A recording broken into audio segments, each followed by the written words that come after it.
அத்துணை நல்ல உள்ளங்களுக்கும் நான் கோவையிலிருந்து கொண்டு வந்த பருத்தி பூவை காணிக்கையாக கொடுப்பதிலே நான் மகிழ்ச்சி கொள்கின்றேன்.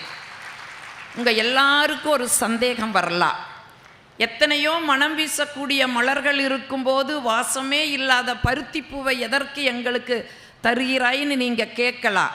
மற்ற மலர்களெல்லாம் காலையில் மலரும், மாலையில் வாடிவிடும்.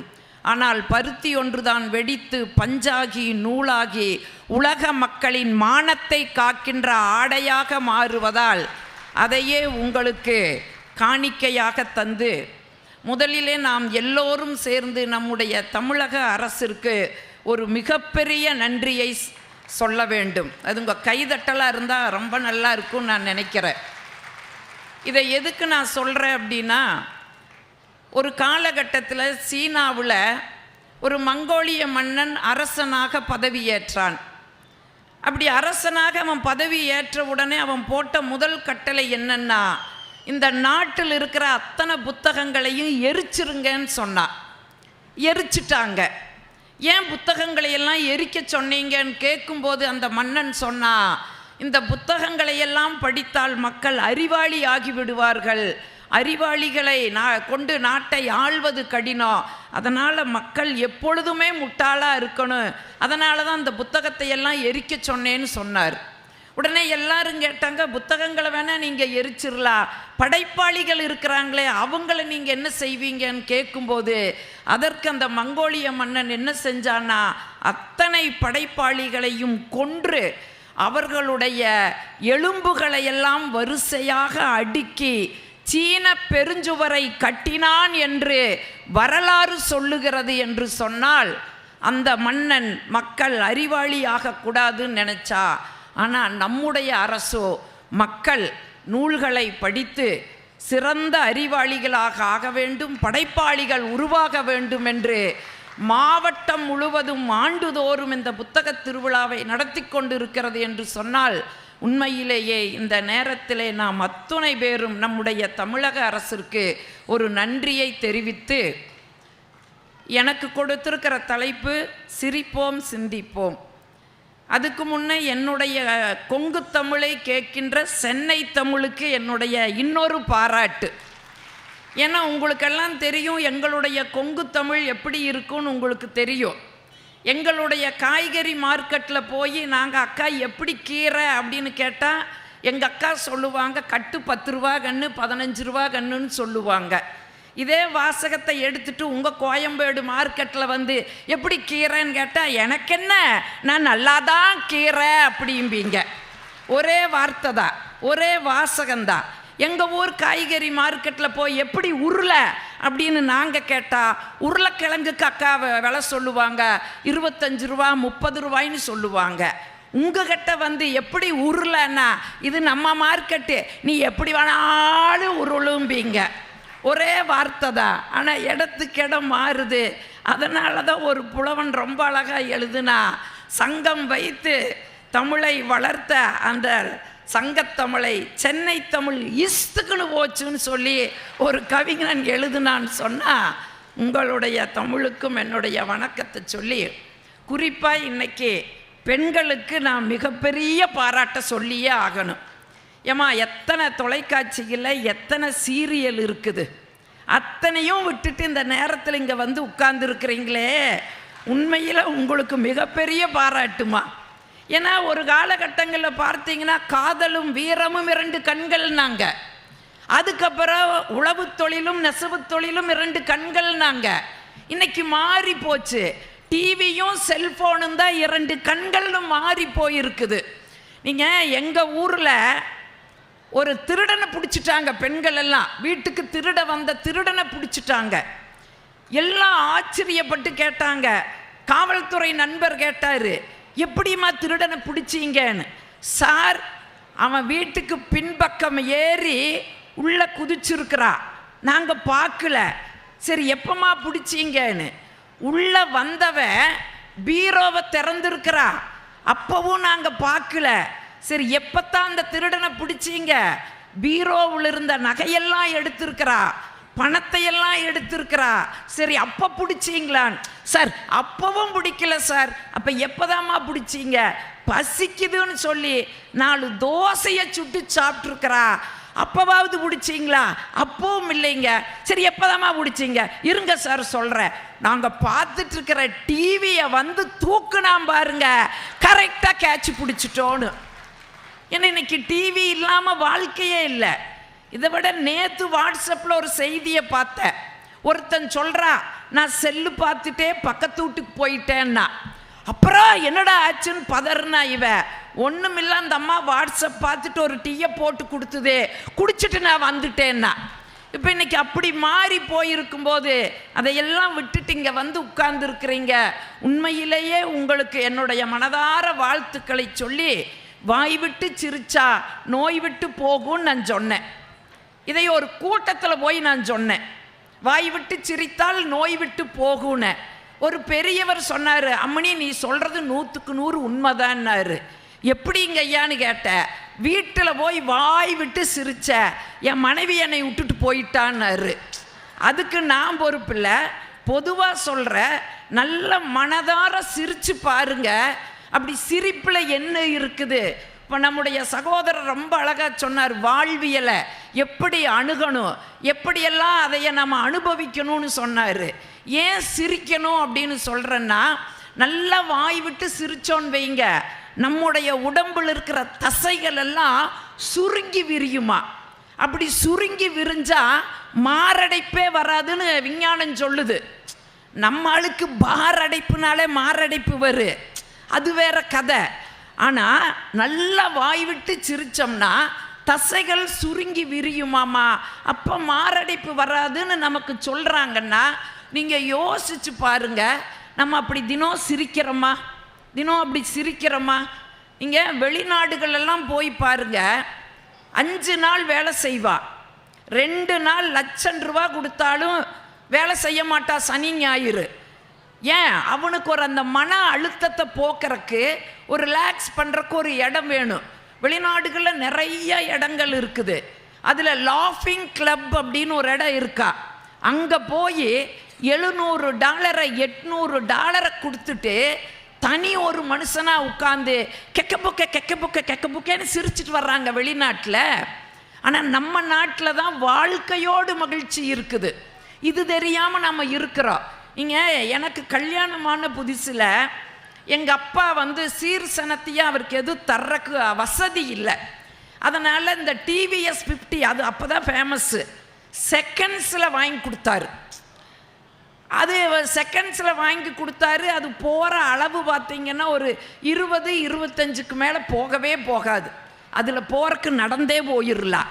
இதில் என்னையும் வேற உட்கார வச்சு ஓட்டிகிட்டு போகணுமா? அதை குறுகுறுன்னு பார்க்கக்கூடாது, உன்னையுமா அப்படின்னு. இப்போதான் இப்படி இருக்கிற. அப்போல்லாம் நான் சிம்ரன் மாதிரி சிக்குன்னு தான் இருந்தேன்.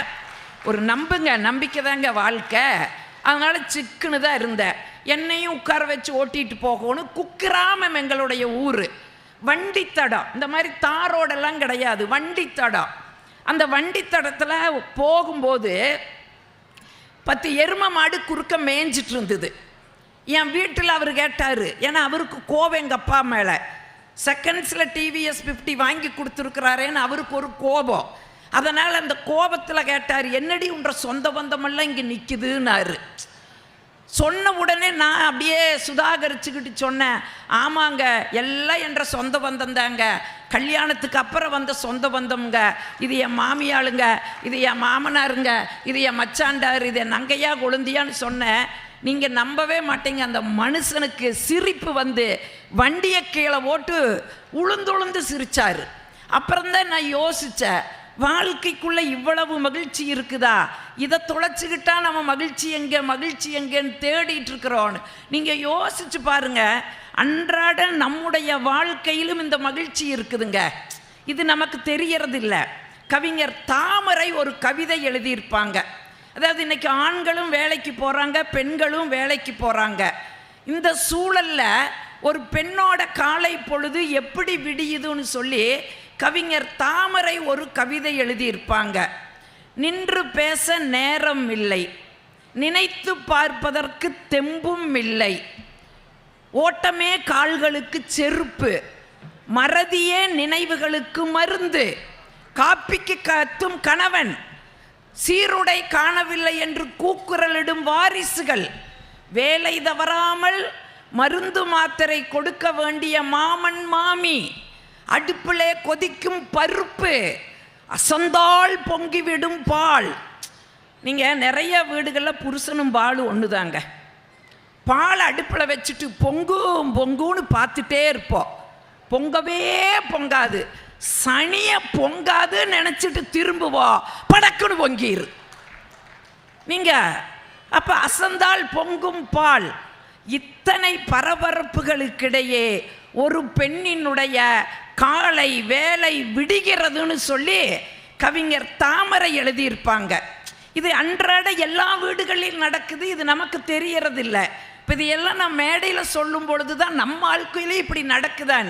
இது என் வீட்டிலையும் நடக்கு. இப்போ காலையில் நான் ஒரு கல்லூரியில் பேராசிரியர், எல்லாரும் வேலைக்கு போகிறவங்க, பரபரப்பாக வேலை செய்வோம். பிள்ளைய பள்ளிக்கூடம் அனுப்பணும், பையன் அனுப்பணும், சாக்ஸை காணோன்னு பையன் வந்து கேட்பா, பிள்ளை என்னோட சீப்பை காணோன்னு தலையில் வச்சுட்டே வந்து கேட்பா, ஒரு கையில் தோசை சுட்டுட்ருப்போம், இதுக்கடையில் மாமியாளுக்கு காஃபி வேற கொண்டு கொடுக்கணும். குளிக்க போகிற வீட்டுக்காரர் எப்பொழுதுமே எனக்கு தெரிஞ்சு டவல் எடுத்துகிட்டு போன மாதிரி சரித்திரமே இல்லை.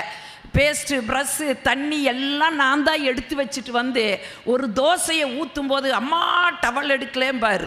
தோசையை ஒரு கையில் ஊற்றிட்டே இன்னொரு கையில் அப்படியே டவலை தூக்கி வீசுவேன். சச்சின் டெண்டுல்கர் கேட்ச் பிடிக்கிற மாதிரி துண்டை பிடிப்பார்.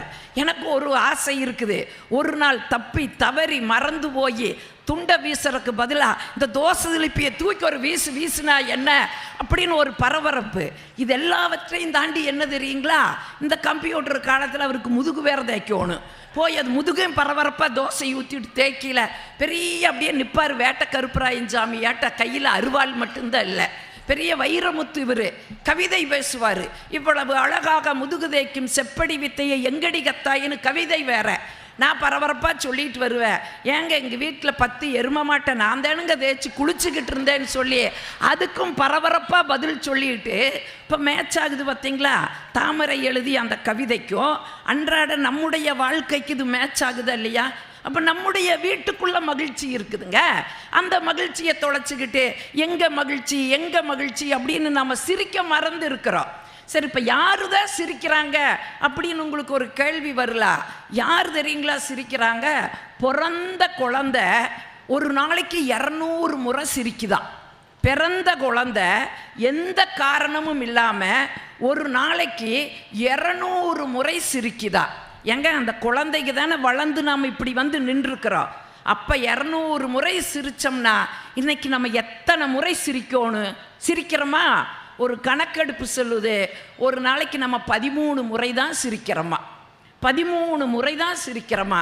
சரி, மற்ற நேரங்களில் என்ன பண்ணுறோன்னா, சகோதரர் கோபிநாத் சொன்ன மாதிரி எதையோ மனசுக்குள்ளே போட்டு அழுத்தி அதை பெரிய விஸ்வரூபம் எடுக்க வைக்கிறோமே ஒழிய அந்த மனுஷன் நம்ம லேசாக வச்சுக்கிறோமாங்கிறதாங்க கேள்வி. ஏன் ஒருத்தர் தூங்கிட்டு இருக்கும்போது அவன் ஒரு கனவு கண்டா. என்ன கனவுனா, பூனையை முழுங்குற மாதிரி ஒரு கனவு. படக்குன்னு கண்ணை முழிச்சுட்டா. கண்ணை முழிச்சவனுக்கு வயிறு ஏதோ கடமுடா பண்ணுச்சு. ஐயோ நம்ம பூனையை முழுங்கிட்ட மாட்டிருக்குதுன்ட்டு நேராக டாக்டர்கிட்ட ஓடுனா. டாக்டர் நான் பூனையை முழுங்கிட்டனாட்டிருக்குதுங்க டாக்டர், கொஞ்சம் ஸ்கேன் பண்ணுங்க. அவர் ஸ்கேன் எல்லாம் பண்ணார். அப்படியெல்லாம் ஒன்றும் இல்லைப்பான். நம்பிக்கை வரல. இன்னொரு டாக்டர்கிட்ட போனா, அந்த டாக்டர் ஸ்கேன் பண்ணாரு, ஒன்றும் இல்லைன்னு சொல்லிட்டாரு. நீங்களாவது கொஞ்சம் நல்லா ஸ்கேன் பண்ணுங்க டாக்டர். இவர் ஸ்கேன் பண்ணாரு, ஒன்றும் இல்லைப்பான்னாரு. இவனுக்கு நம்பிக்கை வரல. ஏன்னா வயிற்றுக்குள்ளே என்னமோ கடமுடா பண்ணிகிட்டே இருக்குது. பெரிய ஆஸ்பத்திரிக்கு போகிறதுன்னு முடிவு பண்ணா. பெரிய ஆஸ்பத்திரி 2 இருக்குது. ஏழைவாழை பார்க்குற பெரிய ஆஸ்பத்திரியும் இருக்குது, பணக்காரர் பார்க்குற பெரிய ஆஸ்பத்திரியும் இருக்குது. இவன் பணக்காரர் பார்க்குற பெரிய ஆஸ்பத்திரிக்கு போய் டாக்டர் எங்கள் ஊரில் 2 டாக்டர் ஸ்கேன் பண்ணாங்க, ஒன்றும் இல்லைன்னு சொல்லிட்டாங்க, நீங்களாவது கொஞ்சம் நல்லா பரிசோதனை பண்ணுங்க. சரி, அவர் பார்த்தாரு, ஸ்கேன் பண்ணார். ஸ்கேனில் ஒன்றுமே இல்லை. ஆனால் அவர் ஒரு டெக்னிக் வச்சார். ஒரு பேனாவை எடுத்தார், அவன் வயிற்றில் அப்படியே பூனை ஒன்று அவர் வரைஞ்சிட்டு ஆமாண்டா உன்ற வயிற்றுக்குள்ளே பூனை இருக்குதுன்னு. உடனே அவன் கேட்டா, டாக்டர் எங்கள் ஊரில் 2 டாக்டர் ஸ்கேன் பண்ணி பூனை இல்லைனாங்க, உங்களுக்கு எப்படி கிடச்சிதுன்னா அவர் சொன்னார், டே அவங்கெல்லாம் லைட்டை ஆஃப் பண்ணிட்டு எடுத்தாங்க, பூனை ஓடி போய் ஒளிஞ்சிடுச்சு, நான் லைட்டை போட்டுட்டு ஸ்கேன் பண்ணினேன், பூனை சிக்கிடுதுடா, அடுத்த வாரம் வாடா எடுத்து விட்றேன்னு. உடனே நர்ஸ் வந்து கேட்டுச்சு, என்ன டாக்டர் சம்பாதிக்கிறக்கு 1000 வழி இருக்குது, இதெல்லாம் ஒரு வழியான்? அட போமா, அவன் மனசுக்குள்ள பூனையை முழுங்கின எண்ணத்தை விதைச்சிக்கிட்டு இருக்கிறா. முதல்ல அந்த எண்ணத்திலிருந்து அவனை வெளியில் கொண்டு வருவா, அப்புறம் அவனுக்கெல்லாம் சொல்லுவ, நீ ஒன்று பண்ணு, அடுத்த வாரம் ஒரு பூனையை பிடிச்சி வச்சுக்கோனார். சரின்னு இந்த அம்மா பூனையை பிடிச்சி வச்சிடுது. அடுத்த வாரம் வந்தா, டேய் ஆப்ரேஷன் எல்லாம் பண்ண மாட்டேன், உன்னை உட்கார வச்சு தலையில் நங்குன்னு கொட்டுவேன், நீ எவ்வளவு தூரம் உன்னால் சத்தம் போட்டு கத்த முடியுமோ அவ்வளவு தூரம் வாயை திறந்து கத்து, பூனை வெளியே வந்துருன்னாரு. அதே மாதிரி உட்கார வச்சார். நல்ல பலம் கொண்ட அளவுக்கு அப்படியே கையை எடுத்தார், தலையில் நச்சுன்னு ஓங்கி ஒரு கொட்டு கொட்டினார். அவன் ஐயோ அம்மா அப்படின்னு வாயை திறந்தா. இந்த அம்மா குறுக்க பூனை விட்டுச்சு, பூனை ஓடிச்சு. இப்போ இவர் சொன்னார், டேய் இங்கே பார், பூனை எடுத்தாச்சு, உன் பிரச்சனையெல்லாம் தீந்துச்சு போடான்னாரு. ஓன்னு உட்காந்து அழுக ஆரம்பிச்சிட்டா. ஏண்டா அழுகிற? அதான் உன் பிரச்சனையெல்லாம் தீந்துதல்லன்னு. உடனே அவன் சொன்னான், டாக்டர் முழுங்கும் போது கருப்பு பூனையா இருந்தது டாக்டர், ஓடும்போது வெள்ளை பூனையா ஓடுது டாக்டர், அது வயிற்றுக்குள்ளே போய் குடித்தனம் பண்ணி குட்டி போட்டிருக்குது டாக்டர்னா. இப்போ இவனை எப்படி நம்ம வெளியில் கொண்டு வர முடியும்? இவனை சிரினா சிரிப்பானா? ஒரு நாளைக்கு 13 முறையும் கூட சிரிக்க மாட்டான். ஏன்னா மனசுக்குள்ளே எதையோ ஒன்றை போட்டு அழுத்திட்டு இருந்தோம்னா சிரிப்பு எப்படிங்க வரும்? அதனால தான் நீங்கள் ஒன்றும் வேண்டாம், ஒரு ஆற்றுல ஒரு மலரையோ இலையையோ எடுத்து போடுங்க, அந்த ஆறு எங்கெல்லாம் போகுதோ அங்கெல்லாம் அந்த இலையும் பூக்களும் பயணப்பட்டுட்டே இருக்குது. அதுக்கு பதிலாக ஒரு கல் எடுத்து அந்த போடுங்க அந்த ஆற்றுக்குள்ளே, அது போய் ஜம்முன்னு கீழே உட்காந்துக்கிட்டு இடம் விட்டு நகராமையே உட்காந்துருக்கு. இது மாதிரி தாங்க மனசில் நம்ம எதாச்சும் போட்டு அழுத்தினோம்னா அது எப்படி அந்த கல் போய் கீழே உட்காந்துருக்குதோ அதே மாதிரி உட்காந்துருக்கு. நீங்கள் மனசுக்குள்ளே அந்த இலை மாதிரி லகுவாக வச்சிங்கன்னா நம்முடைய வாழ்க்கை பல நூற்றாண்டுகளை நோக்கி பயணப்பட்டுட்டு இருக்குங்க. இந்த வித்தைகளை நாம் தெரிஞ்சிட்டா போது. ஆனால் இதை நம்ம தெரிஞ்சுக்கிறோமா? எவ்வளவு மகிழ்ச்சி இருக்குது. நீங்கள் ஒரு காலகட்டமெல்லாம் பாருங்கள், வீடு நமக்கு வாழ்க்கையை கற்றுக் கொடுத்துச்சு. படின்னு வச்சு வீட்டை கட்டினோம், அப்புறம் நடைன்னு வச்சோம், படித்தபடி நட, அப்புறம் கூடாரம்னு வச்சு வீடு கட்டினோம். அந்த கூடாரத்துக்குள்ளே நம்ம எல்லாரும் கூடி இருந்தோம், அக்கா தங்கச்சி அண்ணன் தம்பி நங்கையா குழந்தையா அம்மா அப்பா, அந்த உறவுகளோடு இணைஞ்சிருந்தோம், பேசினோம், சிரிச்சோம், மகிழ்ந்தோம். விட்டு கொடுக்கறதுனா என்ன, பிரிதல்னு என்ன, புரிதல், இதெல்லாம் பாடமாக கற்றுட்டோம். இங்கே யோசிச்சு பாருங்க, இன்னைக்கு அதெல்லாம் அடையாளம் இருக்குதா? இன்னைக்கு வீடு கட்டும் போதே அட்டாச்சு அவுட் ஹவுஸ்ன்னு போட்டு கட்டிடுறோம். எதெல்லாம் அட்டாச்சில் இருக்கணுமோ அதையெல்லாம் கொண்டு அவுட் ஹவுஸில் வச்சிட்றோம், எதெல்லாம் அவுட்டரில் இருக்கணுமோ அதையெல்லாம் அட்டாச்சுக்குள்ளே கொண்டு வந்துட்டோம். கழிவறையும் குளியலறையும் அவுட்டரில் இருக்கணும், அதை கொண்டு வந்து அட்டாச்சுக்குள்ளே வச்சுட்டோம். பெரியவங்க நம்ம கூட அட்டாச்சில் இருக்கணும், அவங்கள கொண்டு போய் அவுட் ஹவுஸில் வச்சுக்கிட்டோம். ஒரு 30-35 வருஷத்துக்கு முன்னோக்கி, என் வயது ஒத்தவங்களுக்கெல்லாம் தெரியும், கொஞ்சம் முன்னோக்கி பாருங்க, அன்னைக்கெல்லாம் கல்யாணமானால் தனி படுக்கையறையினே கிடையாதுங்க. எனக்கெல்லாம் அப்படி கிடையவே கிடையாது. ஒரு திரை போடுவாங்க, அவ்வளவுதான். நைட்டில் பேச முடியாது, பகலில் பார்க்க முடியாது. ஒரு நாள் எங்கள் வீட்டில் அந்த கோஷ்டி பூரா பக்கத்து ஊருக்கு பொங்க வைக்க போயிடுச்சு, நான் மட்டும்தான் இருந்தேன். இவர் வந்தார், எல்லாரும் எங்கே போனாங்கன்னு கேட்டார். நான் சொன்னேன் பக்கத்தூருக்கு பொங்க வைக்க போயிருக்கிறாங்கன்னு. வீட்டில் என்ன இருக்குதுன்னு கேட்டார். ஓடி போய் பார்த்தா பழைய சோறு இருந்துச்சு. பழைய சோறு தாங்க இருக்குதுன்னு. சரி எடுத்து போட்டு கொண்டுட்டு வான்னாரு. போய் எடுத்து போட்டு 10 எருமை மாடு கறக்குது, கட்டித்தயிரை எடுத்து ஊற்றி எடுத்துட்டு அன்னைக்கெல்லாம் கொல்லப்புறம்னு ஒன்று இருந்துச்சு. இன்னைக்கு அந்த அடையாளங்கள் எல்லாம் காணாமல் போயிடுச்சு. இன்னைக்கு இருக்கிற தலைமுறைக்கு அந்த எச்சங்களே கிடையாது. அப்போ எடுத்துட்டு போய் நான் பிசைஞ்சு கொடுக்க, அவர் சாப்பிட, நான் கொடுக்க, அவர் சாப்பிட, போன கோஷ்டி திரும்பி வர, நான் எதுவுமே நடக்காத மாதிரி கொண்டு வந்து பாத்திரம் பண்டத்தை வச்சுட்டு அங்கே நிற்க, வந்த என் மாமியா நேராக வீட்டுக்குள்ளே போய் லபோ லபோ லபோன்னு கத்துச்சு. தெரியுண்டி எனக்கு இப்படியெல்லாம் நடக்குன்னு தெரியுண்டி, ஆடு மாடுகளுக்கு ஆட்டி வச்சிருந்த பருத்தி கொட்டை புண்ணாக்க எந்த ஆடு மாடோ வந்து தின்னுட்டு போயிருக்குது, அது தெரியாமல் இருக்கிறையான்னு கேட்கோ. அப்புறம்தான் நான் பார்த்தேன்னா பழைய சோறுன்னு எடுத்தனில்ல, அது ஆட்டி வச்ச பருத்தி கொட்டை ஊற வச்ச புண்ணாக்கு. அது அந்த புண்ணாக்குக்கும் தெரியல. கொடுக்க சாப்பிட எங்க மகிழ்ச்சி ஒண்ணுதாங்க இன்னைக்கு வாழ்க்கையில் இருந்தது. அந்த மகிழ்ச்சி இன்னைக்கு நம்மகிட்ட இருக்குதா? யோசிச்சு பாருங்க. எவ்வளவு ஒரு மகிழ்ச்சியா நம்ம வாழ்ந்துருக்கிறோம். இன்னைக்கு அந்த வாழ்க்கை இல்லையே. ஏன்? என்ன காரணம்? எல்லாரும் நம்ம சகோதரர் சொன்ன மாதிரி ஒரு பரபரப்பான இதோட எதையோ நம்ம பிடிக்கிறதுக்கு நம்ம ஓடுன்னு ஓடிட்டு இருக்கிறோமே. வீட்டுக்குள்ளெல்லாம் உட்கார்ந்து பேசுறதுக்கு நமக்கு நேரம் இருக்குதா? யோசிச்சு பாருங்க.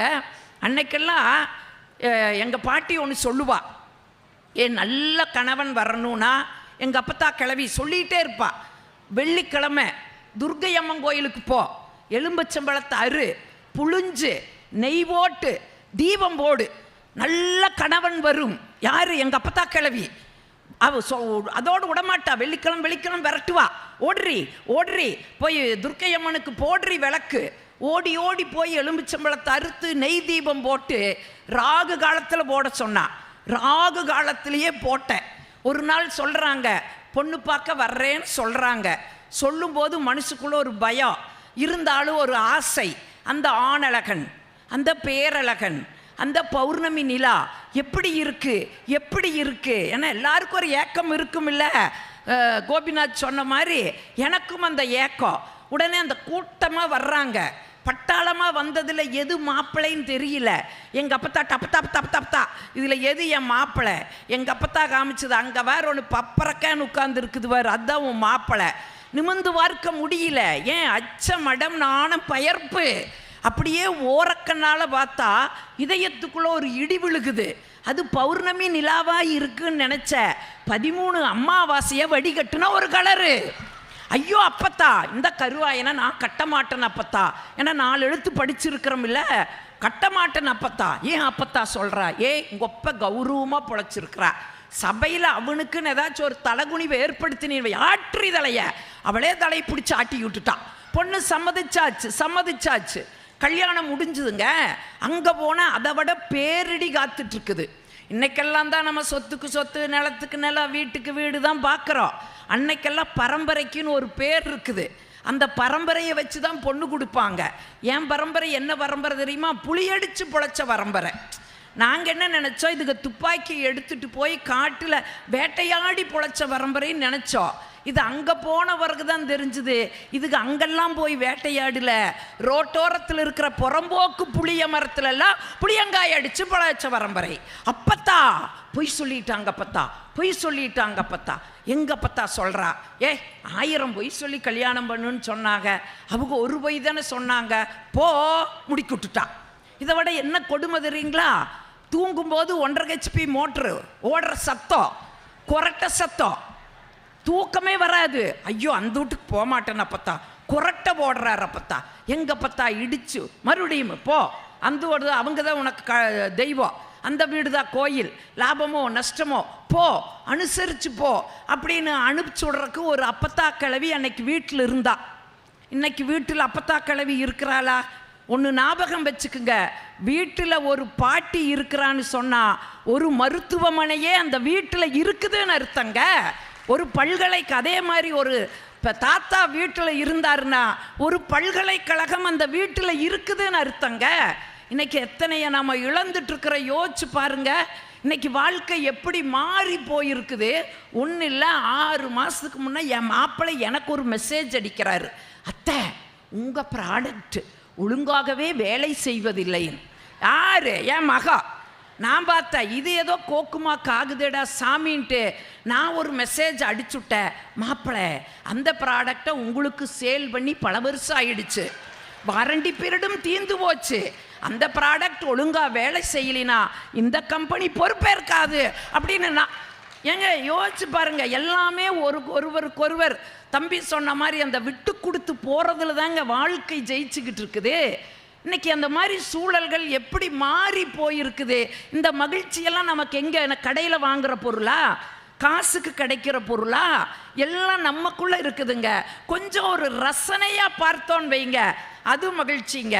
இங்கே ஒன்றும் இல்லை, ஆண்கள் இருக்கிறீங்க, நான் ஒரு டிப்ஸ் சொல்லிடுறேன். பொதுவாக என் வீட்டுக்காரருக்கெல்லாம் கோபம் எப்போ வரும் தெரியுங்களா? சாப்பாட்டில் ஏதாச்சும் முடி இருந்தால் பயங்கர கோபம் வந்துடும். என்னது முடியெல்லாம் போட்டு ஆக்கி வச்சிருக்கிற, நீயே திண்டு தோலை அப்படின்னு கோபிப்பார்.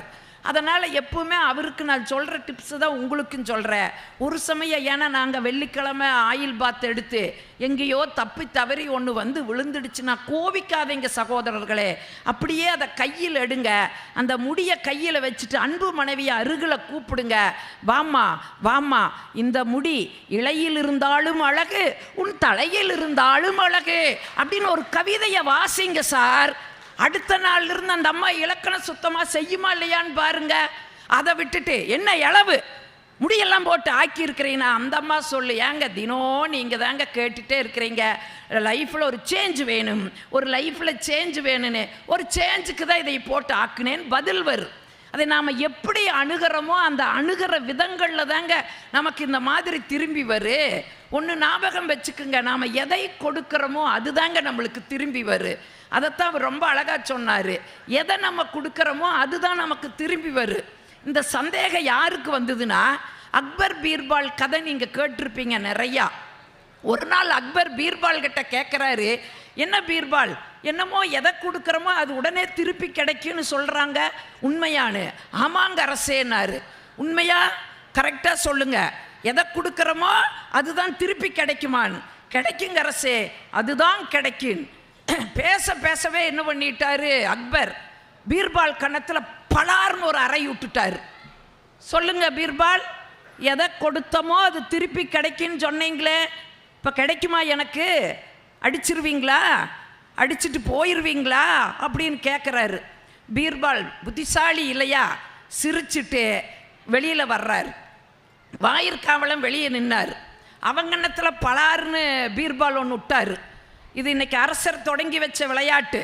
யாரை முதல் பார்க்குறோமோ அவங்கள ஒரு அறை விடணும்னு சொல்லி யார் அரசர் தொடங்கி இருக்கிறாரு. நீ யாரை பார்க்குறையோ அவங்கள ஒரு அறை விடுனாரு. இப்படியே அன்னைக்கு முழுக்க போயிட்டே இருந்தது. அக்பர் அத்தனை அரசு அலுவலக பணியும் முடிச்சுட்டு அந்த புறத்துக்கு வந்தார். அப்படி வரும் பொழுது அரசியார் மகாராணியார் ஓடி வந்து அக்பர் கணத்தில் பலார்னு ஒன்று விட்டார். கதிகலங்கி நின்னார். என்னம்மான்னு கேட்டார். அப்பா மகாராணி சொன்னாங்க, இன்னைக்கு யாரோ நம்ம அரண்மனையில் இந்த விளையாட்டை தொடங்கி வச்சிருக்கிறாங்களாமாங்க. இப்போதாங்க தலைமை வேலைக்காரி வந்து என் கன்னத்தில் ஒரு அறை விட்டுட்டு போனா, உங்களை பார்த்த உங்கள் கன்னத்தில் ஒரு அறை விட்டுட்டேன்னா. அப்போ எதை நம்ம கொடுக்குறோமோ அதுதாங்க நமக்கு திரும்பி வரும். அப்போ அதை நம்ம எப்படி சாமர்த்தியமாக அதை சமாளிக்கிறது அப்படிங்கிற இந்த சிந்தனை இருந்ததுன்னா வெற்றிங்க. நான் வந்து ஒரு நிகழ்வுக்கு பெரும்பாலும் என் கணவர் கூட வரமாட்டார். ஏன் வரமாட்டாருன்னா, ஒரே ஒரு நிகழ்வுக்கு தான் அவரை தப்பி தவறி கூப்பிட்டு வந்தேன். இந்த அமைப்பாளர்களெல்லாம் பார்த்துட்டு என்ன பண்ணாங்க, ஐயா அக்கா மாமனை கூப்பிட்டு வந்திருக்குதுன்னு கொண்டு வந்து முன்னாடி உட்கார வச்சுட்டாங்க. சரி நம்ம மனுஷன் வந்திருக்கிறாரு, 4 நல்ல செய்திகளை பேசி அவர் அப்படியே உள்ளம் கவரணும்னு நான் திருக்குறளெல்லாம் எடுத்து பேசுகிறேன். பெண்ணின் பெருந்தக்க யாவுல கற்பனும் திண்மை உண்டாக பெறின் சொல்லிட்டு கம்முன்னு இருக்க வேண்டியதானே. அதுக்கு விளக்கம் வேற கொடுக்குற. ஏன்னா 7:30 எனக்கு நாக்கில் வந்து நிற்கிது. அதுக்கு விளக்கம் கொடுக்குற. வாழ்ந்தால் எப்படி வாழ வேண்டும் தெரியுமா? வள்ளுவன் வாசுகி போல வாழணும். எப்படி வாழ்ந்தார்கள் தெரியுமா? ஒரு நாள் வாசுகி கிணற்றிலே தண்ணி இறைச்சிட்டு இருந்தாங்க. வெளியில் போன வள்ளுவர் உள்ள வந்து வாசுகின்னு குரல் கொடுத்தாரு. இந்த அம்மா சேந்தர கைத்தையும் குடத்தையும் விட்டுட்டு ஓடி வந்து என்னங்க அப்படின்னு கேட்டாங்க. என்னம்மா செய்யறேன்னு கேட்டாரு. தண்ணி இறைச்சிட்டு இருக்கிறங்கன்னு சொல்லுச்சு. குடிக்க கொஞ்சம் தண்ணி குடுமான்னு கேட்டாரு. தண்ணியை மோந்து கொடுத்துட்டு திரும்பி வந்து பார்த்தா எந்த இடத்துல குடத்தையும் கைத்தையும் விட்டுட்டு போனாங்களோ அதே இடத்துல அப்படியே நின்றது. வாழ்ந்தால் இப்படி கற்புடையவர்களாக வாழணும்னு பேசிட்டேன். எங்காலு முன்னாடி உட்காந்துட்டு ஹார்ட் டிஸ்கில் பதிவு பண்ணுற மாதிரி பண்ணியிருக்கிறாரு. எனக்கு அது தெரியாது. ஏன்னா எங்கள் வீட்டில் கிணறு இருக்குது, எங்கள் வீட்டில் கயிறு கொடை எல்லாம் இருக்குது. ஒரு நாள் காலேஜ் போகிறக்கு அப்படியே பரபரன்னு வேலை செஞ்சுக்கிட்டு இருக்கிற உடனே இவர் மெயின் சுவிட்ச் ஆஃப் பண்ணிக்கிறார். எனக்கு தெரியல. அடாடா மோட்ரு ஓடாமல் விட்டுட்டுமே, வயசான மாமியாக இருக்கிறாங்களே அப்படின்னு சரி 10 கூட தண்ணியை சேர்ந்துலான்னு போய் சேர்ந்துற சாந்தி அப்படின்னு ஒரு குரல் கேட்குது. சாந்தினால அங்கே ஏதோ வில்லங்கம் இருக்குதுன்னு அர்த்தம். எதுக்கு வம்பு? குடத்தையும் கைத்தையும் அப்படியே விட்டுட்டு ஓடி வந்து என்னங்கன்னு கேட்டேன். என்ன செய்யறேன்னு கேட்டார். தண்ணி சேர்ந்திட்டு இருக்கிறேங்கன்னு சொன்னேன். கையை பிடிச்சாரு. வான்னு கூப்பிட்டு வந்தார். வந்தால் என்ற துரதிஷ்டம் கயிறும் குடமும் போய் தண்ணிக்குள்ள விழுந்துடுச்சு. எட்டி பார்த்துட்டு கேட்குறாரு, நிற்கல. என்னங்க நிற்கல? குடமும் கயிறும் நிற்கலன்னாரு. அப்புறம்தான் அன்னைக்கு ஒரு உணர்ச்சி வசப்பட்டு பேசிக்கிறேன்ல, அதை சோதிக்கிறாராமா. உடனே நான் சுதாகரிச்சுக்கிட்டு பதில் சொன்னேன், ஏங்க தண்ணி சேர்ந்துறவன் மட்டும் வாசுகியாக இருந்தால் போதாதுங்க, கூப்பிடுறவரும் வள்ளுவராக இருக்கணுங்கோன்னு சொல்லிட்டு திருவள்ளூர் ஓடி வர்றேன்னு சொன்னா, இந்த சுதாகரிப்பு இருந்ததுன்னு வைங்க, இது எல்லாம் நமக்குள்ளதான் இருக்குது. இப்போ நான் சொல்லும்போது இது உங்களுக்கு நகைச்சுவையாக தெரியுது, உங்கள் வாழ்க்கையிலையும் இந்த மாதிரி நிகழ்வுகள் நடக்கும். ஆனால் அவர் சொன்ன மாதிரி நம்ம அந்த இறுகன மனத்தோடைய அதையெல்லாம் அணுகணும்னா இது நகைச்சுவை அப்படிங்கிறதும் கூட நமக்கு தெரியாதுங்க. நீங்கள் எந்த சூழலிலும் முடிந்தவரை மகிழ்ச்சியாக வச்சு பாருங்க. நீங்கள் என்எஸ் கிருஷ்ணன் கேள்விப்பட்டிருக்கீங்க, சிரிக்கவும் வைப்பார், சிந்திக்கவும் வைப்பார். அவர் ஒரு படத்தில் காட்சி ஜமீன்தாராக நடிக்கிறார். சும்மா அப்படியே ஜமீன்தார் உடையெல்லாம் போட்டுட்டு அப்படியே உட்கார்ந்துருக்கிறார். அவருடைய மனைவி மதுரம், உண்மையான மனைவியும் மதுரம்தான். உடனே மதுரம் அப்படின்னு கூப்பிடுறாரு. அந்த அம்மா ஓடி வருது, கையை கட்டி நின்றுட்டு ஏனுங்கன்னு கேட்குது. நமக்கு கல்யாணமாக எத்தனை வருஷம் ஆச்சு மதுரம்? 10 வருஷம் ஆச்சுங்க. குழந்தை இல்லைங்க. 2வது கல்யாணம், 2வது கல்யாணம் பாரு. உடனே அந்த அம்மா சொல்லு, ஏங்க குழந்தை இல்லைங்கிறதுக்கெல்லாம் 2வது கல்யாணம், அப்புறம் ஒரு குழந்தைய எடுத்துக்கலாங்க, இந்த சொத்துக்கெல்லாம் வாரிசு வேணுமில்ல, ஒரு குழந்தைய தத்தெடுத்துக்கலாங்க. அதை எப்படி தத்தெடுக்க முடியும்? அது என்னோட ரத்தமாக இருக்கணும். 2வது கல்யாணம், 2வது கல்யாணம் பாரு. இல்லைங்க, எதுக்குங்க நமக்கு ஒரு குழந்தை? எனக்கு நீங்கள் குழந்தை, உங்களுக்கு நான் குழந்தை. அது எப்படி மதுரை முடியும்? நீ என்னை தூக்கி தொட்டலில் போட முடியுமா? தாளாட்ட முடியுமா? பால் புட்டியில் பால் ஊற்றி கொடுக்க முடியுமா? அது எப்படி முடியும்? 2வது கல்யாணம், 2வது கல்யாணம் பார். உடனே அந்த அம்மா சொல்லு, என்ன சொன்னாலும் கேட்க மாட்டேங்கிறீங்க, 2வது கல்யாணத்தில் உறுதியாக இருக்கிறீங்க. ஆமாம் ஆமாம், 2வது கல்யாணம், 2வது கல்யாணம். அப்போ ஒன்று பண்ணுங்க, பார்க்குறதான் பார்க்குறீங்க, உங்களை மாதிரி இல்லாமல் ஒரு நல்ல மாப்பிள்ளை எனக்கு பாருங்கங்க. அந்த அம்மா அப்படியே விக்கித்து உட்காந்துருவார். என்எஸ் கிருஷ்ணன் தோளில் போட்டிருக்கிற அந்த துண்டை தூக்கி தலையில் போட்டுட்டு போவார். இந்த காட்சி படத்தில் வரும். இது நம்ம சிரிக்கிறதுக்கு மட்டும் இல்லைங்க, இதில் என்ன ஒரு சிந்தனையை என்எஸ் கிருஷ்ணன் கொடுக்குறாரு தெரியுங்களா? பொதுவாக குழந்தை பாக்கியம் இல்லைன்னா ஆண்கள் தான் 2வது திருமணம் செய்வாங்க. இது உலக வழக்கு, இந்த மண்ணில் நடைமுறையும் அதுதான். ஆனால் ஆண்கள் 2வது திருமணம், அதாவது குழந்தை இல்லைங்கிறத காரணம் காட்டி ஆண்கள் 2வது திருமணம் செய்கிற மாதிரி அதே காரணத்தை காட்டி ஒரு பெண் 2வது திருமணம் செஞ்சான்னா என்ன ஆகும் தெரியுமா? துண்டை தோளில் போட மாட்டீங்க, தலையில் போட வேண்டிய ஒரு சூழல் வந்துருங்கிற ஒரு சிந்தனையை என்எஸ் கிருஷ்ணன் அந்த கதையில் சொல்லுவாருங்க. இதை நம்ம கொஞ்சம் ஆழமாக நுட்பமாக பார்த்தோம்னா தான் என்னோட தெரியும். அப்போ எந்த சூழலிலுமே நம்ம முடிந்தவரை மகிழ்ச்சியாக இருக்க. நீங்கள் எம்ஆர் ராதா விடங்களாங்க, எம்ஆர் ராதாவை பார்க்குறக்கே நமக்கு கொஞ்சம் கொடூரமாக தான் தெரியும். அவர் பேசுகிறது எல்லாமே நமக்கு கொஞ்சம் பயமாக தான் தெரியும். அவர் நமக்கு எல்லாமே தெரியும், எம்ஜிஆரை சுட்டுட்டாரு, தன்னையும் சுட்டுட்டாரு, 2 பேத்தையும் கொண்டு ஒரே ஆஸ்பத்திரியில் தான் படுக்க வச்சுருந்தாங்க. ஒரு நண்பர் ஒருத்தர் எம்ஜிஆரை பார்க்குறக்கு வந்தார். தப்பி தவறி எம்ஆர் ராதா ரூம்புக்குள்ளே வந்துட்டார். அண்ணே மன்னிச்சிருங்கண்ணே, ஆனால் அவர் கோபம் வந்துருமே, அண்ணே மன்னிச்சிருங்கண்ணே மன்னிச்சிருங்கண்ணே, ராமச்சந்திரனை பார்க்க வந்தனே, தவறி உங்ககிட்ட வந்திருக்கேன். சரி வந்ததே வந்தையலட என்ற கேள்விக்கு பதில் சொல்லி போட நில்றான் நிற்க வச்சுட்டாரு. அவன் பயந்துட்டு நிற்கிறா. என்னங்கண்ணன், ஏண்டா இந்த துப்பாக்கியை வச்சு தான் ராமச்சந்திரனையும் சுட்டேன், என்னையும் சுட்டேன், அவனும் ஜாகலை நானும் ஜாகலை, இந்த துப்பாக்கியை வச்சுட்டாடா நம்ம சீனாக்காரன் கூட போய் சண்டை போட போகிறோன்னு கேட்டார். இங்கே யோசிச்சு பாருங்க, எத்தனை பெரிய ஒரு ஆழமான செய்தி. அவர் இருக்கிற சூழல் என்ன, அந்த நேரத்துலையும் கூட அவருக்கு அந்த நகைச்சுவைக்கு பஞ்சம் இல்லைன்னு சொன்னால் இது அத்தனையும் நம்மகிட்ட இருக்குங்க. ஆனால் நாம் என்ன பண்ணுறோம்? பெரும்பாலும் சண்டை சண்டை சண்டை இல்லாத வீடு கிடையாது இல்லையா? சட்டி வாணினா முட்டைத்தான் செய்யும், மூக்குனா சளி பிடிக்கத்தான் செய்யும். பெரும்பாலும் சண்டைகள் இருந்தால் தாங்க வீடு, சண்டைகள் இருந்தால் தானே வீடு. ஏன் இப்படித்தான் காலையிலிருந்து சண்டை போட்டாங்க, ஓயாது சண்டை. கடைசியில் அந்த கணவன் பார்த்தாரு, இவளும் ஓய மாட்டேங்கிறா, நானும் ஓயில, சரி எங்கேயோ அப்படியே வெளியில் போயிட்டு வந்தோம்னா கொஞ்சம் மனசு ரிலாக்ஸ் ஆகுன்னு வந்து ஸ்கூட்டரை எடுத்தார், ஸ்டார்ட் பண்ணார். ஸ்கூட்டர் ஸ்டார்ட் ஆகலை. அந்த அம்மாவை நினச்சி மறுபடியும் முதிச்சார், மறுபடியும் ஸ்டார்ட் ஆகலை. நிறுத்தி போட்டு வந்து இதுவும் நம்மளை உயர வாங்குது சனிய அப்படின்ட்டு வந்து சோபால் உட்கார்ந்தாரு. அந்த அம்மா பார்த்துச்சு, காலையிலேருந்து நம்ம கூட கத்தி கத்தி பாவ தொண்டையெல்லாம் அந்த மனுஷனுக்கு வறண்டு போயிருக்கு.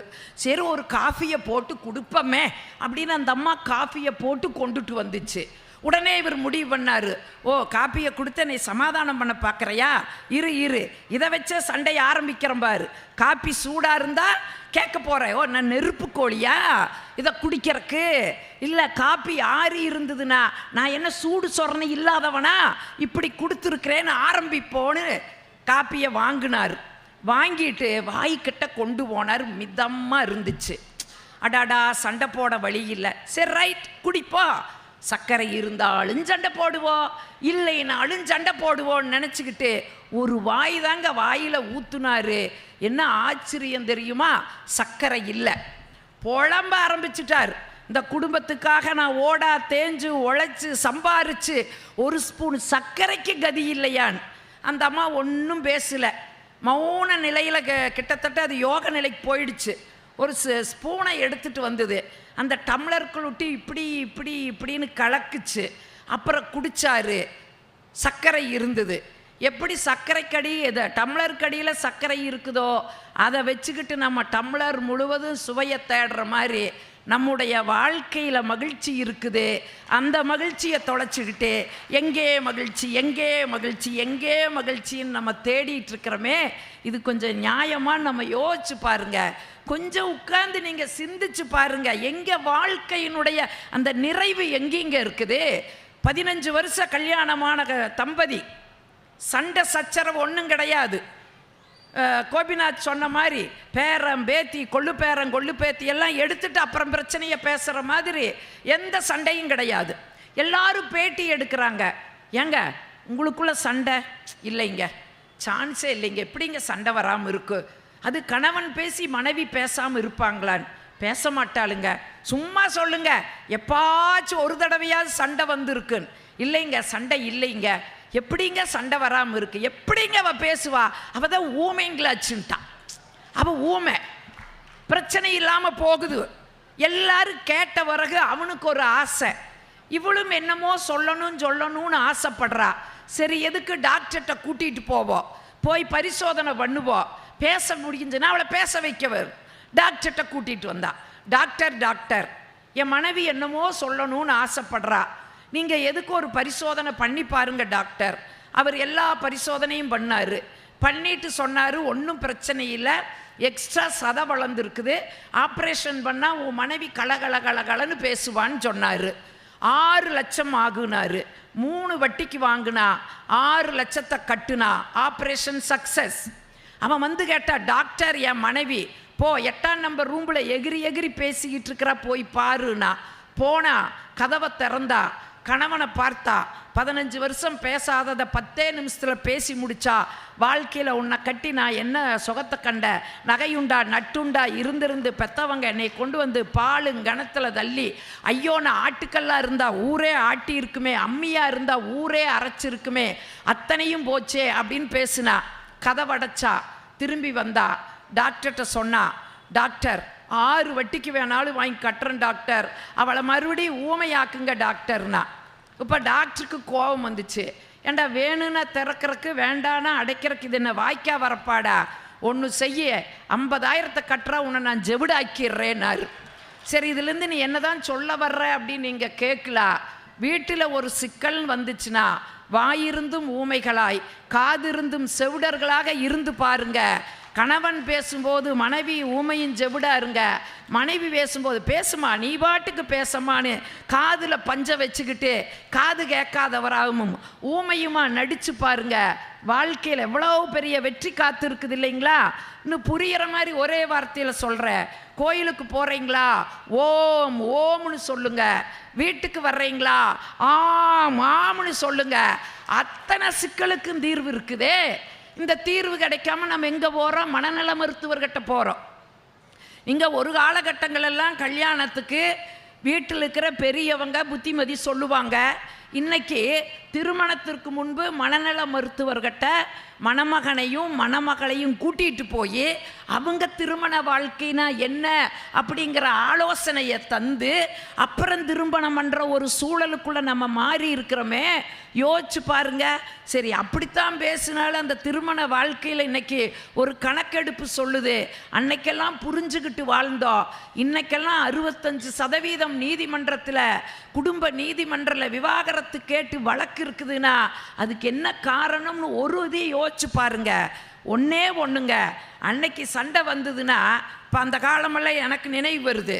வீட்டில் ஒரு பிரச்சனையா, ஒரு அடி விட்டுட்டாரா, அப்பனுக்கு கடிதம் எழுதுவோம். இந்த இணையம் வாட்ஸ்அப்பெல்லாம் இன்னைக்கு கிடையாது. ஒரு கடிதத்தை போடுவோம். அந்த கடிதம் எங்கள் அப்பன் கையில் போய் கிடைக்கல 1 வாரமாகு. அதை வாங்கி பார்த்து எங்கள் அப்பன் குதின்னு குதிப்பா. பாரு என்ன தைரியம் இருந்தால் அம்மனியை அடிச்சிருப்பானவ. டே அங்காளி வங்காளி எல்லாம் வாங்கடா, அண்ணன் தம்பி அத்தனை பேரையும் கூப்பிட்டு ஆடு அடித்து கோழி அடித்து குழம்பு வச்சு அவங்களை எல்லாம் சாப்பிட வச்சு வாங்கடான்னு கூப்பிட்டு வரையில இன்னொரு வாரம் ஆயிரு. 15 நாள் ஆயிரு கிட்டத்தட்ட. அவங்க எங்கள் வீட்டுக்கு வந்து சேரும்போது அடுத்த உள்ளே தயாராகி உட்காந்துருப்போம். இருந்துச்சுங்களா இல்லையா? பொய்யா உண்மையா? இருந்த மண்ணு தானுங்க இந்த மண்ணு. அப்படித்தாங்க வாழ்ந்தோம். உடனே இங்கே வருவாங்க, சந்தோஷமாக இருக்கிறத பார்த்துட்டு ஏதோ மாப்பிள்ளை கையை ஓங்கிக்கிறாரு, அம்மனி கழுத்தில் வட்டுடுது. அம்மனி இதுக்கு போய் ஒரு கடிதத்தை போட்டுக்கிட்டு சரி சரி சரின்னு இங்கேயும் கோழி அடித்து இங்கேயும் மாடு அடித்து இங்கேயும் சாப்பிட்டு எங்கள் வங்காளி மக்கள் எல்லாம் ஊர் போய் சேர்ந்தாங்களா இல்லைங்களா? சிக்கல் இருந்துதா? குடும்பத்தில் சிக்கல் இருந்துதா? இன்னைக்கு பேச முடியுமா? கேட்க வாட்ஸ்அப் ஆன் பண்ணுறா, பேசு மவளை பேசு. பேசாதக்கு முடிய வீடியோ எடுத்து அனுப்பிடுறா. ஏதாவது சொல்றதுக்கு முன்னாடி வெளியில் வந்துடுறா. வா வா அடி உத குத்து, இதை வீடியோ எடுத்து போட்டுடுறாங்க. ஒன்றுமே நடந்திருக்காதுங்க. ஒன்றுமே வாயில் ஒரு வார்த்தை தான் சொல்லியிருப்போம். வெளியில் வந்து முடிய அவுத்து போட்டு வா அடி உத குத்து, அதை மட்டும் அங்கே போகு. ஓ அடிச்சு போட்டாங்கடா. எவ்வளவு பெரிய சிக்கலுக்குள்ளே நம்ம போயிருக்கிற. இதுக்கு என்ன காரணம் தெரியுங்களா? அன்னைக்கெல்லாம் என்ன பிரச்சனையாக இருந்தாலும் கணவன் மனைவிக்குள்ளேயே பேசி தீர்த்துட்டாங்க. ஆனால் ஏன் இன்னைக்கு இந்த சூழல் வந்திருக்குதுன்னா, இங்கே 10 வருஷம் குழந்தை பாக்கியம் இல்லை ஒரு தம்பதிக்கு. 10 வருஷம் கழிச்சு அவள் பலாச்சோளம் மாதிரி ஒரு ஆம்பளை பையனை பெற்றுட்டா. பேர் வைக்கிறதுல சிக்கல் வந்துடுச்சு. என்ன பேர் வைக்கிறது? அந்த அம்மா சொல்லுது எங்கள் அப்பன் பேர் சிவசாமி வரணுங்குது. அவர் சொல்கிறாரு எங்கள் அப்பா கிருஷ்ணசாமி வரணுங்கிறாரு. 3 மாதம் 2 பேர் பேரே வைக்கல. தினம் சண்டை. பக்கத்து வீட்டுக்காரு பார்த்தாராடா, என்னடா எப்போ பாரு சண்டை, சரி நம்மளாவது போய் நாட்டாமல் செய்யலான்னு வந்து என்ன பிரச்சனைன்னு கேட்டார். 2 பேரும் சொன்னாங்க. அந்த அம்மா சொல்லுது எங்கள் அப்பா பேர் சிவசாமி வரணுங்க. அவர் சொல்கிறார் எங்கள் அப்பா கிருஷ்ணசாமி அந்த பேர் வரணும்னு. உடனே இவர் பார்த்தாரு நாட்டாம, ஓ உங்கள் அப்பா 2 அப்பம் பேரும் வரணும் அவ்வளோதானே, நான் ஒரு பேர் சொல்லுட்டானாரு. சொல்லுங்கண்ணா சிவராமகிருஷ்ணன் பேர் வைங்கன்ட்டாரு. 2 பேருக்கு ஒரு சந்தோஷம். எப்படி இத்தனை நாள் நம்மளுக்கு தெரியாமல் இருந்தது? சரி சிவராமகிருஷ்ணன் முடிவு பண்ணிட்டாங்க. உறம்பறைகளை எல்லாம் கூப்பிட்டு விட்டுட்டாங்க. வெடிஞ்சா பேர் வைக்கணும். 2 பேரும் பேசிக்கிறாங்க. எனக்கு சிவசாமி எங்கப்பனுங்க, கிருஷ்ணசாமி உங்கப்பனுங்க, இதாருங்க இடையில ராமனு. ஐயோ என்ன யார் வா? அவரைவே கேட்கலாம். பக்கத்து வீட்டை போய் கதவை தட்டுனாங்க. அவர் கேட்டார் என்னப்பா உப்ப பிரச்சனை? அதுதான் எல்லாம் முடிஞ்சு காலையில் பேர் வைக்க சொந்த பந்தமெல்லாம் கூப்பிட்டாச்சல்ல, என்ன பிரச்சனைன்னு. இல்லைங்க எங்கப்பன் பேர் சிவசாமிங்க, அவங்கப்பன் பேர் கிருஷ்ணசாமிங்க, இது என்னங்க இடையில ராமன்னு. அவர் சொன்னார் எங்கப்ப ராமசாமின்னார். சந்தடி சாக்கில் அவர் சைக்கிள் ஓட்டிட்டு போயிட்டார். இது சிரிக்கலாம். என்ன சிந்தனை தெரியுங்களா? எப்பவுமே ஒரு குடும்பத்தில் ஒரு பிரச்சனைன்னு வரும்பொழுது 3வது நபர்கள் குறுக்கீடு வந்துச்சுன்னா இந்த 65% இதுதான். அந்த 3வது நபர்னு யாரை சொல்கிறேன் தெரியுங்களா? பெத்தவங்களையும் சேர்த்தித்தான் சொல்கிற. என்னைக்கு உங்கள் பிரச்சனைகளை நீங்களே தீர்த்துக்குங்க அப்படின்னு சொல்கிறோமோ அன்னைக்கு தாங்க நான் சொல்கிற இந்த வழக்கு குறையும்னு சொன்னால் வாழ்க்கைக்குள்ளே எவ்வளவு மகிழ்ச்சி இருக்குது. பெரும்பாலும் நம்ம வாழ்க்கைனா என்னன்னே தெரியாமல் ஓடிட்டுருக்கிறோம். புத்தர் சீடர்கிட்ட கேட்டாரா, வாழ்க்கைங்கிறது எது வரைக்கும்னு கேட்டாரா? சீடர்களை ஒருத்தன் சொன்னா 80 ஆண்டு நானா, இல்லைனாரா. இன்னொருத்த 70 ஆண்டு நானா, இல்லைனாரா. 60 ஆண்டுனா ஒருத்த இல்லைனா, ஒருத்த 50னா இல்லைனா. ஒரு 50 ஆண்டும் கூட ஒரு மனுஷன் வாழமாட்டாரா குருவேன்னு கேட்டா, அப்ப புத்தர் சொன்னாரு, ஒரு கணப்பொழுதுதான் வாழ்க்கைனாரு. உள்ள போய் வெளியே வர காற்று நின்னுச்சுன்னா நம்முடைய வாழ்க்கை முடிஞ்சிடுது. நம்ம வாழ்க்கை என்பது ஒரு கணப்பொழுதுன்னு சொன்னார். நீங்கள் நான் சொல்கிறத கொஞ்சம் நுட்பமாக கவனிங்க. ஒரு செய்தியோட நானும் முடிச்சிட்றேன். ஏன்னா பாவை எல்லாருமே ரொம்ப நேரமாக காத்துட்ருக்கீங்க. ஒரு செய்தியோட நானும் முடிச்சிட்றேன். நீங்கள் ஒரு நாள் இந்த மண்ணை கீறிட்டு புழு வந்துச்சு. அது கொஞ்ச நாள் இந்த மண்ணில் ஒரே மகிழ்ச்சியாக வாழ்ந்துட்டு இருந்துச்சு. கொஞ்ச நாளில் அந்த புழுவை ஒரு வண்டு தின்னுச்சு. புழு செத்துடுச்சு, வண்டு உயிரோடு இருந்துச்சு. அது கொஞ்ச நாள் மகிழ்ச்சியாக வாழ்ந்தது. ஒரு நாள் அந்த வண்டை ஒரு பூச்சி வந்து தனக்கு இரையாக்கிடுச்சு. இப்போ வண்டு இறந்தாச்சு, பூச்சி கொஞ்ச காலம் உயிரோடு இருந்துட்டு இருந்துச்சு. ஒரு நாள் அந்த பூச்சியை தவளை தனக்கு இரையாக்கிடுச்சு. இப்போ பூச்சி செத்தாச்சு, தவளை கொஞ்ச நாள் வாழ்ந்துட்டுருக்குது. தவளையை பற்றி உங்களுக்கு தெரியும், நுணலும் தன் வாயால் கெடுங்கிறது தவளைக்கு தான் பொருந்து. தவளை கொர்றன்னு கத்தியே பாம்புக்கு இரையாகு. ஒரு நாள் அப்படியே வயிறு நிறைஞ்ச மகிழ்ச்சியில் கொர்றன்னு கத்துச்சு. பாம்பு வந்துச்சு, ஈஸியாக தவளையை பிடிச்சிது, இரையாக்கிடுச்சு. இப்போ தவளை செத்துடுது. பாம்பு கொஞ்ச நாள் அப்படியே மகிழ்ச்சியாக வாழ்ந்துட்டு இருந்தது. ஒரு நாள் அப்படியே உயரமான இடத்துல கழுகு பறந்துச்சு. பறந்துட்டுருக்கிற கழுகு கீழே பார்த்துச்சு. அப்படியே பாம்பு நெளிஞ்சிக்கிட்டு இருந்தது. அது கழுகோட கண்ணுக்கு ஒரு நூடுல்ஸ் மாதிரி தெரிஞ்சிருக்குது. நேராக கீழே வந்துச்சு, பாம்பை கொத்துச்சு. பாம்பு செத்துது, கழுகு கொஞ்ச நாள் வாழ்ந்தது. ஒரு நாள் ஒரு வேடுவன் வந்து வேட்டையாடுறக்கு போனான். அந்த கழுகை வேட்டையாடிட்டான். வேட்டையாடிட்டு கொண்டு வந்து மனைவி கையில் கொடுத்தா, இந்தா இதை கழுகு 65 செஞ்சு வை அப்படின்னு கொண்டு வந்து மனைவி கிட்ட கொடுத்தா. மனைவியும் அதை வாங்கி கழுகு 65 செஞ்சு வச்சா. அதை வேடன் தின்னா. அவன் கொஞ்ச நாள் மகிழ்ச்சியாக வாழ்ந்தா. ஒரு காலத்தில் அவன் இறந்துட்டா. இப்போ அவனை கொண்டு போய் மண்ணுக்குள்ளே புதைச்சாங்க. ஒரு நாள் அந்த மண்ணை கீறிக்கொண்டு புழு வந்தது என்று சொன்னால், புழுவிலே தொடங்கி புழுவிலேயே வாழுகிற வாழ்க்கை நம்முடைய வாழ்க்கை. ஆனால் நாம் என்ன நினச்சிக்கிருக்கிறோம்? பல ஆண்டுகள் நம்ம வாழ போகிறோம், அதை சாதிக்க போகிறோம், இதை சாதிக்க போகிறோன்னு சொல்லி வாழ்க்கை நிலையானதுன்னு நினச்சிக்கிட்டு இருக்கிறோம். நிலையானது இல்லைங்க. நல்லவற்றை பிள்ளைகளுக்கு சொல்லுங்க. இன்னைக்கு இத்தனை பேர், கொஞ்சம் பேர் போயிட்டீங்க, போனாலும் பரவாயில்ல, தப்பு இல்லை. இருந்து கேட்குற தங்கங்களுக்கு நான் உன்னை பதிவு செஞ்சிட்றேன். இந்த 10 நாள் நடக்கிற இந்த நிகழ்வுக்கு நீங்கள் வர்றீங்கன்னு சொன்னால், இங்கு பேசுகிறதெல்லாம் கேட்கும்போது 10 புத்தகங்களை படித்ததற்கு சமம். அந்த அறிவை 10 நாளில் நீங்கள் உங்களுக்குள்ளே சுமந்துட்டு போகிறீங்க. அதைத்தாங்க புத்தகங்கள் தரும். இறையன்பு சொல்லுவார், பழைய புத்தகம் தானேன்னு தூக்கி வீசாதீங்க, அதுக்குள்ளே உங்களுடைய வாழ்க்கையை மாற்றி போடுகின்ற வைர வரிகள் இருந்தாலும் இருக்குன்னு சொல்லுவாங்க. அந்த புத்தகத்துக்குள்ளே அவ்வளவு ஒரு ஆற்றல் இருக்குது. நீங்கள் இவ்வளவு நாள் இங்கே வந்திருக்கிறீங்க, கேட்டிருக்கிறீங்க. பிள்ளைகளோடு இதையை நீங்கள்லாம் பகிர்ந்துக்குங்க, அவங்கக்கிட்ட பேசுங்க, சொல்லுங்க. புத்தகத்துக்கு மட்டும் நம்ம டாக்டர் முத்தமிழறிஞர் கலைஞர் தான் சொல்லுவார், வெறும் காகிதத்தை சுருட்டி கந்தகத்தை வைத்தால் மட்டும் வெடிக்காது, வார்த்தைகளை சுருக்கி வரிகளுக்குள் வைத்தாலும் அது புரட்சி செய்யும்னு சொல்லி நம்முடைய முத்தமிழறிஞர் டாக்டர் கலைஞர் சொல்லியிருக்காருன்னா, அந்த புத்தகங்களை வாசியுங்கள். புத்தகங்கள் தான் நம்முடைய வாழ்க்கையை புரட்டி போடுகின்ற ஒரு மிக மகத்தான நூல் என்று சொன்னால், முடிந்தவரை அந்த நூல்களை பகிர்ந்துக்குங்க. அப்படி பகிர முடியலையா, அவர் இப்படி சொல்கிற செய்தி. இப்போ நான் ஒரு நூலில் படித்த ஒரு கதையை சொல்லி முடிக்கிறேன். அந்த கதைக்கு பேர் அறை. காலையில் பரபரப்பாக ஒரு பேராண்டி, அப்பா தாத்தா எப்போ வருவார், அப்பா தாத்தா எப்போ வருவார், பரபரன்னு கேட்டுகிட்டே இருக்கிறா. சமையல் கட்டிலிருந்து அந்த அம்மா முணுமுணுக்குது. ஆமாம், பெரிய அதிசயம், தாத்தா வர்றதா வான்னு எதிர்பார்த்துட்டு அப்பனும் மகனும் ஆடுறாங்கன்னு அந்த அம்மா முனகிட்டே சமையல் வேலை செய்யுது. வந்துருவாரடா வந்துருவாரடா, ஏதோ இன்னைக்கு லேட் ஆகிடுது, உங்கள் சித்தப்பா கரெக்டாக கொண்டு வந்து விடுவான்டா, இன்னைக்கு என்னமோ லேட் ஆகிடுது, கொஞ்சம் இரடா இரடா இரடான்னு சொல்லிக்கிட்டே இருக்காரு. கொஞ்ச நேரத்தில் அப்பாவை கூப்பிட்டு, சித்தப்பா வர்றாரு, சாரிண்ணா கொஞ்சம் லேட் ஆயிடுச்சுன்னு. சரி சரி பரவாயில்ல பரவாயில்ல, இவன் தாண்டா தாத்தனை காணன், இவன் தாண்டா பரபரப்பா இருந்தா சொல்லிட்டு, சரி நான் அடுத்த மாதம் நானே கொண்டு வந்து விடுறேன்டா அப்படிம்பாரு.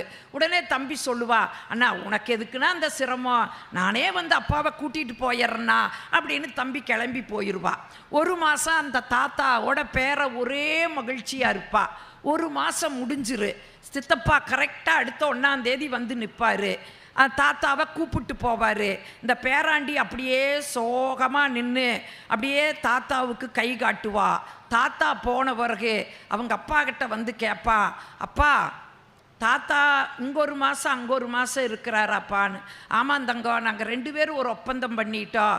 ஏன்னா அது பாட்டி செத்த பிறகு தாத்தாவை யார் வச்சுக்கிறதுன்னு, அதனால் நீ ஒரு மாதம் வச்சுக்கோ, நான் ஒரு மாதம் வச்சுக்கிறதுன்னு எங்களுக்குள்ள ஒரு ஒப்பந்தம் போட்டங்கன்னு. அதனால தான் அங்கே ஒரு மாதம் இங்கே ஒரு மாதம் இருப்பாருன்னு.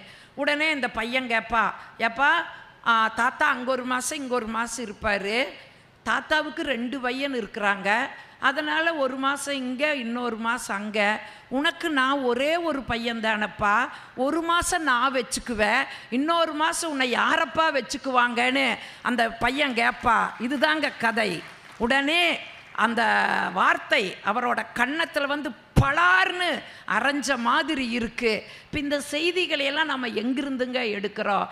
இந்த நூல்கள் இருந்து தான் நம்ம தேடிக்கிறது. மாதிரி எத்தனை ஜானகிராமன், அசோகமித்திரனோட கதைகள் எல்லாம் அவ்வளவு சிறப்பாக இருக்கோ. அதை இப்படி ஒன்று சொல்லி நான் முடிச்சிட்றேங்க. காண்டாமணின்னு ஒரு கதை, ஜானகிராமனுடைய காண்டாமணின்னு ஒரு கதை. அந்த கதை என்னன்னு பார்த்தீங்கன்னா, ஒரு உணவு விடுதி நடத்துவாங்க ஒரு தம்பதி. அந்த உணவு விடுதியில் எல்லாரும் வருவாங்க, சாப்பிடுவாங்க, போவாங்க. பஞ்சவர்ணம்னு ஒரு கவர்மெண்ட் ஸ்கூலில் கிளர்க்காக இருக்கிற வயதானவர், அவர் அப்பப்போ வந்து சாப்பிடுவார். அன்னைக்கு அப்படி தான் சமையல் வேலையெல்லாம் முடிஞ்ச பிறகு பஞ்சவர்ணம் தான் முதலாளாக வர்றாரு, வந்து சாப்பிட்றாரு. அவருக்கு சாப்பாடு போட்டுட்டு குழம்பெல்லாம் ஊற்றிட்டு அவர் சாப்பிட்ருக்கும்போது அவர் உள்ளே போய் அந்த குழம்பு அப்படின்னு இது பார்க்கும்போது ஒரு விஷப்பாம்பு அந்த குழம்புக்குள்ளே விழுந்துருக்கு. அந்த கடை உணவு விடுதி நடத்தவர் பதறி போய், ஐயோ இந்த குழம்பு அவருக்கு ஊற்றிட்டோமே, அவர் சாப்பிட்ருப்பாரு, தடுக்கலாம் அப்படின்னு வர்றதுக்குள்ளே என்ன ஆகு, சாப்பிட்டு முடிச்சிருவார். அவர் இலைய மூடி எடுத்து போட்டுட்டு அதுக்கான காசை கொடுத்துட்டு போயிடுவார். உடனே தப்பு செஞ்சிட்டோன்னு மனசு கடந்து அவருக்கு அப்படியே பதறு, என்ன செய்யறதுன்னு தெரியல. சரி எதுக்கும் காலையில் வரைக்கும் பார்க்கலாம், அவர் உயிரோடு இருக்கிறாரா இல்லையான்னு காலையில் வரைக்கும் பார்க்கலான்னு பார்ப்பாரு. காலையில் அவர் இறந்துருவார். ஊரே கூடி அவரை அடக்கம் பண்ணிட்டு என்ன சொல்லுவாங்க, வயசானவர் அதனால் இறந்துட்டாருன்னு ஊர் சொல்லிடு. ஆனாலும் இவருக்கு அந்த மனசாட்சி என்ன பண்ணும் தெரியுமா, உறுத்திட்டே இருக்கும். ஐயோ யாராச்சுக்கு தெரிஞ்சா என்னை ஜெயிலில் கொண்டு போய் வச்சு என் கடையெல்லாம் க்ளோஸ் பண்ணி நான் வாழ்ந்த வாழ்க்கைக்கே அர்த்தம் இருக்காதே அப்படின்னு பார்த்தா அந்த ஊரில் ஒரு சிவன் கோயில் கோபுரம் பெருசாக சிவசிவான்னு எழுதியிருக்கு. அந்த சிவன் கோயிலை பார்த்துட்டு, சிவனே இந்த பிரச்சனையிலிருந்து என்னை காப்பாற்றி கொடுறா, எந்த நாளும் இந்த விஷயம் யாருக்கும் தெரியக்கூடாது, உனக்கு ஒரு பெரிய காண்டாமணி வாங்கி நான் கட்டுறேன், காண்டாமணினா தெரியும் பெரிய மணி, அதை வாங்கி கட்டுறேன்டா அப்படின்னு சொல்லி கும்பிடுவார். அப்புறம் யாருமே அதை பிரேத பரிசோதனை எதுவுமே பண்ணல, அந்த பஞ்சவர்ணத்தை கொண்டு போய் புதைச்சிட்டாங்க, அந்த பிரச்சனை முடிஞ்சிடுது. ஆனாலும் இவருக்கு என்ன ஆகும், மனசு உறுத்து. சரி கடவுளுக்கு வேண்டி அந்த நேர்த்தி கடனை நிவர்த்தி பண்ணலான்னு ஒரு காண்டாமணியை வாங்கிட்டு போய் கோயிலில் கட்டிட்டு வந்துடுவா. கட்டுனதோட சிக்கல் தீராது. அது 3 வேளையும் ஆழகால பூஜை நடத்துவாங்க. அப்படி நடத்தும்போது அந்த காண்டாமணி டன்னு அடிக்கும்போது இந்த உணவு விடுதி நடத்தவருக்கு பஞ்சவர்ணம், விஷப்பாம்பு, அந்த குழம்பு நினைவில் வரும். அதிலிருந்து மீண்டு வர்றதுக்குள்ளே மத்தியான பூஜை டன்னு அடிக்கு. திரும்ப அதே பாம்பு, பஞ்சவர்ணம், அதே குழம்பு நினைவில் வந்து போகும். கதையை ஜானகிராமன் இப்படி முடிப்பார். குற்றத்திலிருந்து அவர் தப்பித்து விட்டார், ஆனால் குற்ற உணர்ச்சியிலிருந்து ஒரு பொழுதும் அவரால் தப்பிக்க முடியாதுன்னு சொல்லி அந்த கதையை நிறைவு செய்கிறார்னா, இது மாதிரி ஏராளமான பொக்கிஷங்களை நமக்கு தருவது தாங்க புத்தகம்.